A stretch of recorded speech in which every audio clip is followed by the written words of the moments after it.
మొక్కల వైద్యం. అయ్యయ్యో భాస్కర్,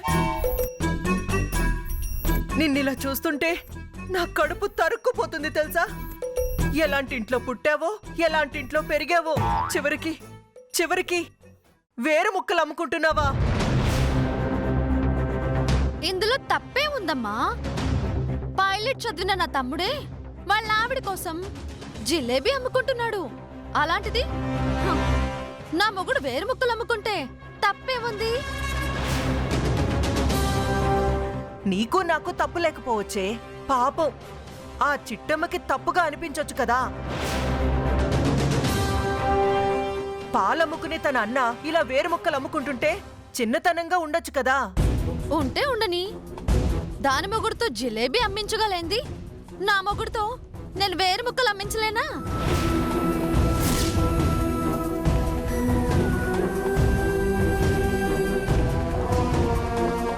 అంటే నీ తమ్ముడితో జిలేబీ అమ్మించి మన పరువు తీస్తుందని భాస్కర్తో వేరు ముక్కలు అమ్మించి వాళ్ళింటి పరువు తీస్తున్నావా?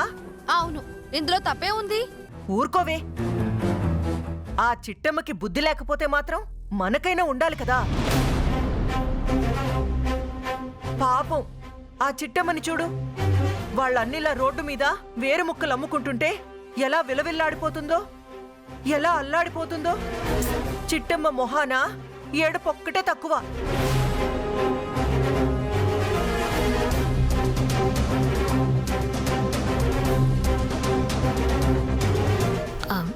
డేర్ బాబా, మా అత్తగారు ఓసాలు లేకపోతున్నారు, ఓ చిన్న చలకిచ్చేద్దాను.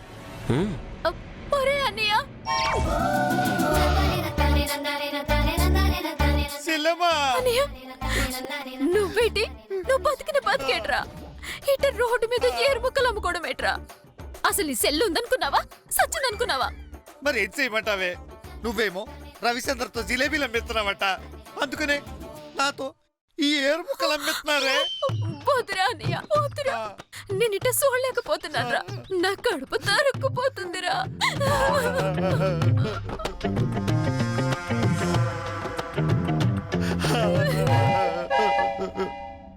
అర్థమైందా? పేడలో పుట్టి పేడలో పెరిగిన మీ అన్న వేరు ముక్కలు అమ్ముకుంటుంటే నీకంత బాధగా ఉంటే, కోట్లలో పుట్టి విమానం నడిపిన నా కొడుకు ఇలా జిలేబీలు అమ్ముకుంటుంటే నాకెంత బాధగా ఉంటుందో ఇప్పటికైనా అర్థమైందా? బాగా అర్థమైంది అత్త. కాకపోతే నీకే చిన్న మెదడు సితికిపోయి ఏడ్చేస్తున్నావో నీకే అర్థం కావట్లేదో. ఇందులో అర్థం కాకపోవడానికి ఏటుంది? మీ అన్నయ్య ఇలా రోడ్డు మీద ఏరు ముక్కలు అమ్ముకోకుండా ఉండాలంటే నువ్వు మా రవిచంద్రతో జిలేబీలు అమ్మించడం మానిపించేయాలా. లేదనుకో మీ అన్నయ్య ఇలాగే రోడ్డు మీద ఏరు ముక్కలు అమ్ముకుంటూ బతికేస్తాడు. అవును శెట్టే, నీ ఇంటి పరువు ఈదిన పడకుండా ఉండాలంటే, మీ అన్నం చూసి ఊళ్ళో జనం నవ్వుకోకుండా ఉండాలంటే వెంటనే నీ మొగుడుతోటి ఈ జిలేబీ కొట్టు తీయించేయాలా? చి సత్తదవా, మా అన్నేమన్నా జమీందారు ఇంట్లో పుట్టాడట్రా? ఇంటి పరువు ఈదులో పడిపోవడానికి? ఆడు పుట్టింది మిఠాయి అమ్ముకునే వాళ్ళ ఇంట్లో, పెరిగింది పేడ కంపు కొట్టే పశువుల కొట్టంలో. డబ్బుల కోసం ఏర్ముక్కలే కాదు, అరటి తొక్కలు అమ్మమన్నా అమ్ముతాడు. అలాంటోని చూసి ఏదో ఒక పని చేస్తున్నాడు అనుకుంటాం గాని పరువు పోతుందని ఎందుకు ఎడతాన్రా? అంటే మీ అన్నయ్య ఇలా వేరు ముక్కలు అమ్ముకుంటుంటే నీకేం బాధైదా? చాలా సంతోషంగా ఉంది. అత్తింట్లో అడిగెట్టినా అత్తింటి సొమ్మును ఆశించకుండా కష్టపడి పనిచేస్తున్నందుకు నాకు చాలా సంతోషంగా ఉంది. కాంతమ్మత్త చెప్పానా, నేను చెప్పానా? నీ కొడుకులాగి మన నడిపెట్టోడు ఏరు మొక్కలు అమ్మితే బాధపడతారు గాని నాలాగా పాలమ్మేటోడు ఏరు మొక్కలు అమ్ముకుంటే ఎవడ బాధపడతాడంతా. కరెక్ట్ గా చెప్పావురా అన్నయ్య. ఇదిగో అత్త, నీకు తెలియని ఇంకో విషయం చెప్పనా? ఏంటది? పాల వ్యాపారం చేయకముందు మా అన్న చేసిన వ్యాపారం ఇదే, ఈ ఏర్ముక్కలు అమ్మడమే.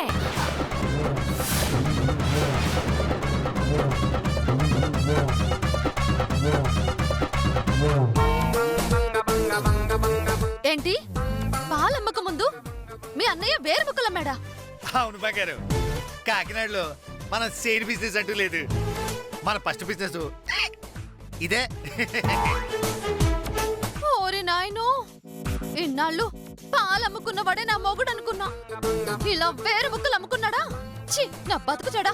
ఛీ.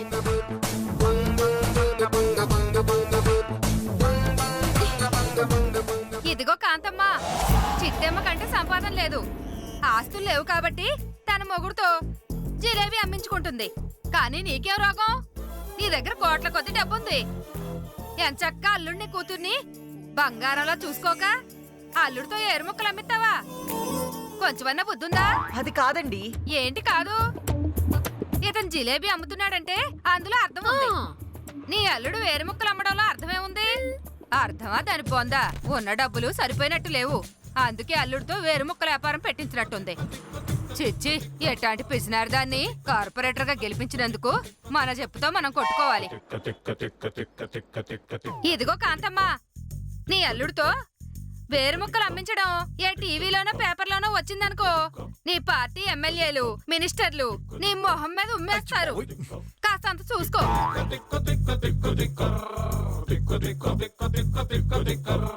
రావే పోదాం. కాంతమ్మత్త, నా మొగుడుతో నేను సీట్లు అమ్మించానని నీ అల్లుడితో నువ్వు ఏరుముక్కలు అమ్మిస్తావా? నీకింత దరిద్ర ప్లానింగ్ ఎవరిచ్చారో గాని ముందాన్ని సెప్పుతో కొట్టాలా.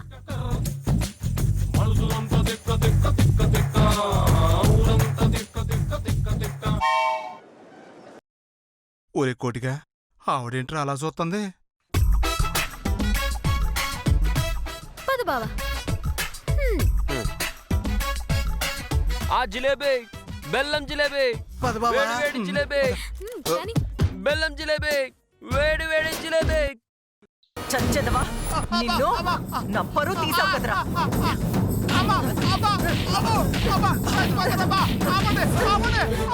చావు, చావురా. చచ్చెదవా, చచ్చెదవా.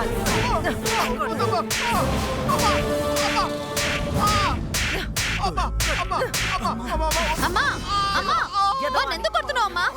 వీడేగా ఈ ప్లాన్ వర్కౌట్ అవ్వకపోతే కుక్కని కొట్టినట్టు కొట్టమన్నాడు. ఏదో మాట వరుస కంటే నిజం కొట్టేస్తారమ్మా. లేకపోతే నీ కల్లోకి వచ్చి కొడతారా? అప్పటికి నేను అడిగాను, మీరు వేసిన దిక్కుమాలిన ప్లాన్ వర్కౌట్ అవుతుందా అని. అయ్యిద్ది అయ్యిద్ది అన్నావు. చివరికేమైంది? నా అల్లుడితో వేరు ముక్కలు అమ్మించినందుకు ఊళ్ళో జనాలు మొత్తం నా మొహం మీద ఉమ్మేశారు. నేను కూడా నా పిల్లలతో చెప్పాను, ఇలాంటి దిక్కుమాలి ప్లాన్ అయితే మా సిట్ట ముందు పనిచేయవని. విన్నారా? ఊరు జనాలందరి ముందు మోకం వాచిపోయి తిట్టించుకున్నారు. ఆయన ఈ మన నడిపే నీ కొడుకు జిలేబీ అమ్మితే బాధపడతారు, పాలు అమ్ముకుని నేను ఏర్లు అమ్ముకుంటే ఎవరు బాధపడతారో.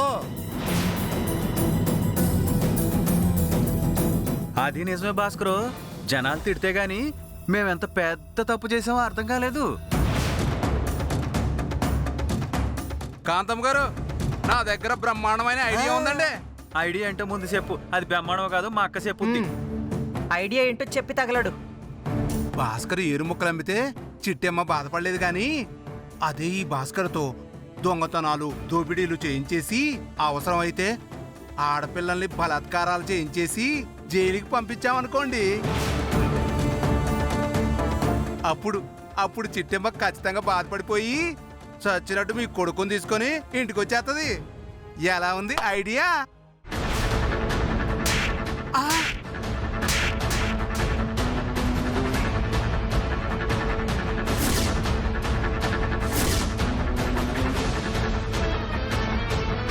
ఇలా ఉంది. కొడతారేంటమ్మా?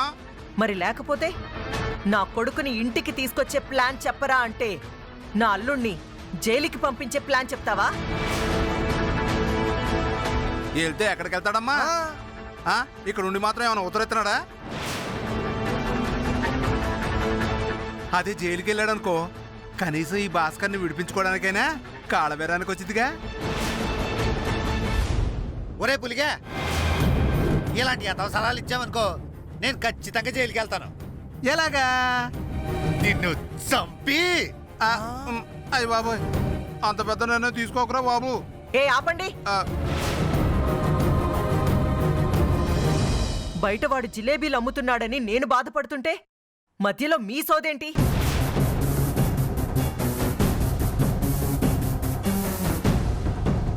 ఇదిగో అక్క, సాధ్యమైనంత త్వరగా ఆ చిట్టి స్వీట్ బండిని తీపించేయాలి. లేదంటే రోజు అల్లుడు అలా జిలేబీ అమ్మటం మనం చూడాల్సిందే.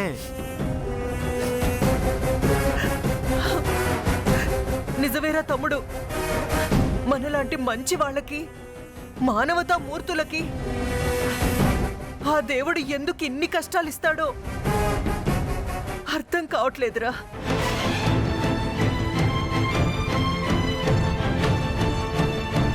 ఆ, ఏమన్నారమ్మా? ఇంకోసారి చెప్పండి. మాలాంటి మంచి వాళ్ళకి, మానవతా మూర్తులకి ఆ దేవుడు ఎందుకు ఇన్ని కష్టాలు ఇస్తాడు అంటున్నాన్రా. చిచ్చి,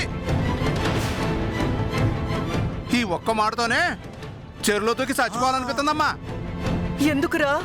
పాపాలు చేయడంలో, పాపిష్టి పనులు చేయించడంలో మీరు గిన్నీస్ బుక్ ఎక్కిపోయారమ్మా. అట్లాంటిది మీరు మంచోళ్ళు, మానవతామూర్తులా? మరి మేం మంచివాళ్ళం కదా? నిజంగా మేం మంచివాళ్ళం కాబట్టే ఆ చిట్టమ్మ మా తమ్ముని అన్ని బాధలు పెడుతున్నా క్షమించి లోపలికి వచ్చేసాం. లేదంటే అక్కడే దాని జుట్టు పట్టి నేలకేసి కొట్టుండేవాళ్ళం. నిజంగా నీకంత దమ్ము ధైర్యం ఉంటే ఇప్పుడే వెళ్ళి నా చెల్లి తల తీసుకుని నేలకేసుకోవటమే. నేనా? నేనేంటి? నువ్వే. నువ్వు నిజంగా నా చెల్లిని కొట్టగలిగితే నీ తమ్ముడితో ఆ జిలేబీ వ్యాపారం నేను మానిపిస్తాను. ఎల్లు, నువ్వు వెళ్తావు, మీ అమ్మ వెళ్తుందో, ఇద్దరిలో ఎవరొకరు వెళ్ళి మా చిట్టి ఒంటి మీద చెయ్యేసి వెనక్రండి.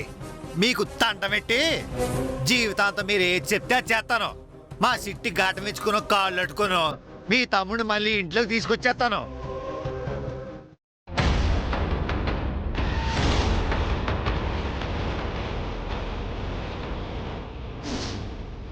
నాయనా, ఆ రాక్షసి నోట్లో నోరు పెట్టి మేం గెలవలేం కానీ, ఒరే తమ్ముడు, అక్క, మున్సిపల్ ఆఫీస్కి ఒకసారి ఫోన్ చేయరా. ఎందుకక్క?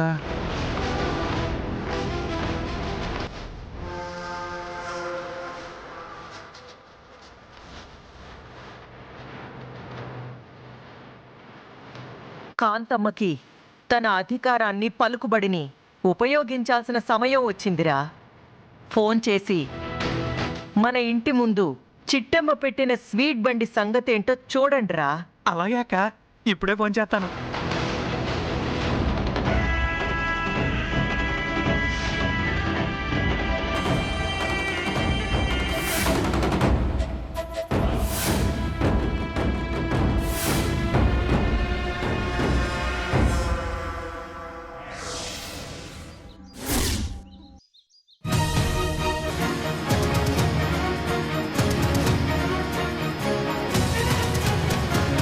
డ్రైవర్ బావా, నీతో అలా రోడ్డు మీద జిలేబీలు అమ్మించినా మీ అమ్మలో సల్ల నాలేదేటి? దాని గురించే నేను ఆలోచిస్తున్నాను చిట్టమ్మా. నాకు చిన్న కష్టం వచ్చిందంటేనే కరిగిపోయి కన్నీళ్లు పెట్టుకునే మా అమ్మ, నేను అలా రోడ్డు మీద జిలేబీ అమ్ముకుంటుంటే బాధపడిపోయి మా అక్కని ఇంటికి పంపిస్తుందేమో అనుకున్నాను. కానీ అలాంటిదేం జరగలేదేంటి?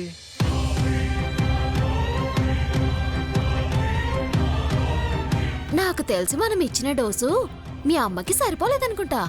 అవును చిట్టమ్మా, కాస్త డోస్ పెంచాల్సిందే. అయితే మన దగ్గర ఒక మంచి ఆడియో ఉంది. పోడియానా? అదే ఆడియో ఆడియో. ఓహో, ఐడియానా? అదేలే డ్రైవరు, మీరంటే చదువుకున్నోళ్ళు, మేమంటే చదువుకోనోళ్ళం. మా భాష ఇట్టాగే తగలడుద్ది. సరే సర్లే, ఇంతకీ ఏంటి ఐడియా?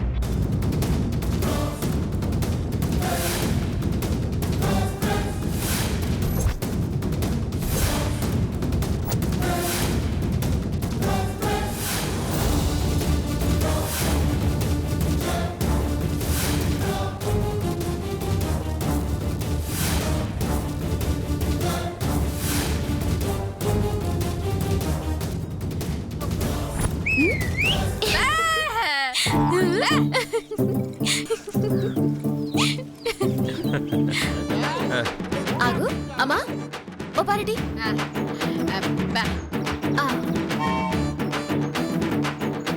ఏంటి చిట్టిది? కాలు మూసుకో, కాలు మూసుకో.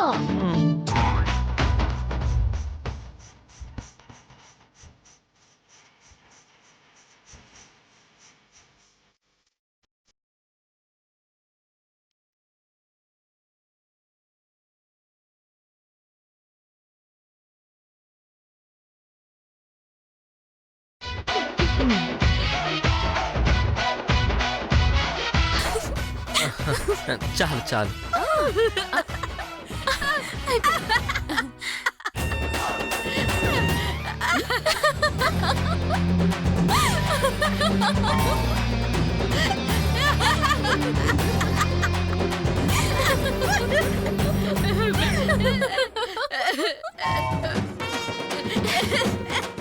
సరే, ఇప్పుడు వెళ్ళి వీడియో కాలింగ్ చేసుకోపో కదా.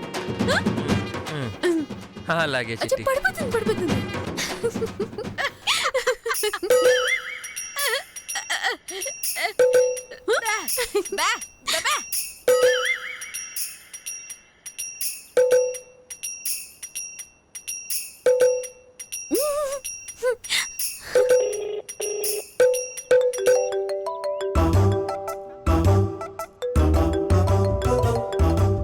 ఇదేంటి రవిచంద్ర వీడియో కాల్ చేస్తున్నాడు?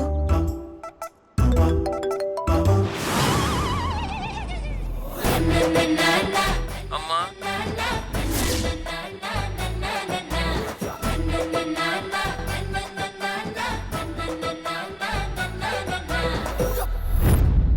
అమ్మా అమ్మా అమ్మా, నన్ను త్వరగా ఇక్కడి నుంచి తీసుకెళ్ళిపోమ్మా.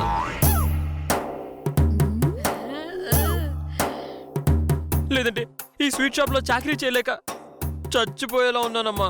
నాన్నా, ఏంట్రా ఆ మాటలు? ఇప్పుడేమైందిరా నీకు?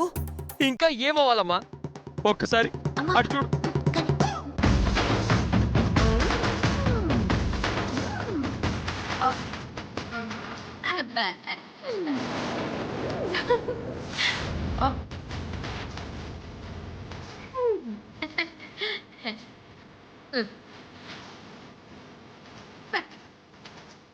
వాళ్ళని చూడు, ఎంత చక్కగా ఎంజాయ్ చేస్తున్నారు.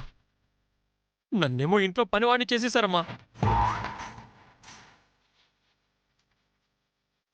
ప్రతిరోజు 50 కేజీల స్వీట్స్ నాతో చేయిస్తున్నారమ్మా. అది సరిపోదన్నట్టు మా ఆవిడ బట్టలు కూడా ఉతకాలి, మా మావయ్యకి చుట్ట వెలిగించాలి, మా అత్తయ్యకి అంట్లు కూడా తోమివ్వాలి. చిచ్చి, ఈ బతుకు బతికే కంటే ఏ విమానంలోంచో దూకి చచ్చిపోవాలనిపిస్తుందమ్మా. ఆ,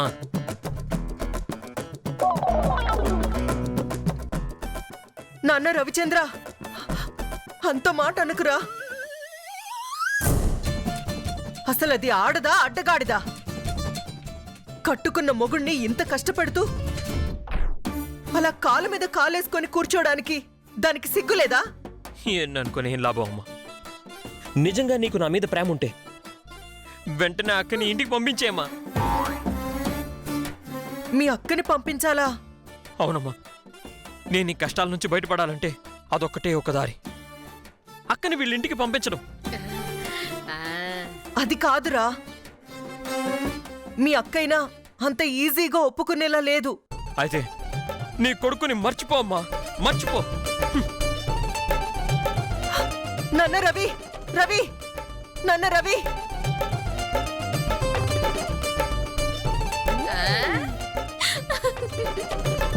ఏంటమ్మా? రాక్షసి, దుర్మార్గురాలా, నీచురాలా. అమ్మా, నన్ను తిడతావేంటి? తిట్టింది నిన్ను కాదే, ఆ చిట్టమ్మని. ఎందుకు? ఎందుకంటే ఆ చిట్టమ్మ మీ తమ్ముడితో గాడిద చాకరీ చేయిస్తుందే, అడ్డమైన పనులు చేయిస్తుంది. చూడబోతే నా కొడుకు నాకు దక్కిలా లేడే. ఏమే నీలు, నువ్వు నీ మొగుడు నీ తమ్ముడు కోసమైనా కనీసం ఒక్క నెల రోజులు అక్కడుండండి. తర్వాత నేనే వచ్చి తీసుకొస్తాను. కుదరదు. ఆ కొంపలో నేను ఇంకొక రోజు కూడా ఉండను. నువ్వు వెళ్ళకపోతే నీ తమ్ముడు మనకి దూరం అయ్యేలా ఉన్నాడే. దాని బెదిరింపులకి నువ్వేం భయపడకమ్మా. అది నన్ను నా మొగుడిని ఆ ఇంటికి రప్పించాలని తమ్ముని హింసిస్తోంది. అర్థమైంది కదా, ఇంకెందుకు ఆలస్యం? బయలుదేరండి.